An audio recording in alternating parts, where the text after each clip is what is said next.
Hello, welcome to the workshop here at JTL. As you can see, there's a lot of people in here working hard and they're all making a lot of noise as well at the same time. They're all busy perfecting their hand skills required to be a successful plumber. JD's working over here on the left hand side. He's working with copper pipe. He's just been using heat producing equipment, so he had PPE on because obviously it's a dangerous situation that is. Obviously he's monitored as well.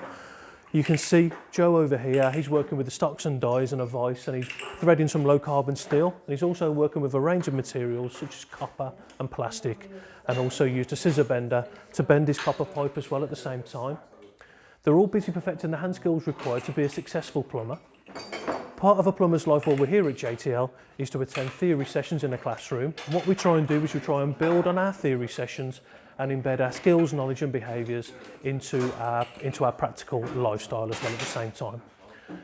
The end task will be people installing a bathroom suite, which you can see on the left hand side as well at the same time. But what I'll do is I'll leave you to have a little bit of a look around and let me know if you need me. Thanks.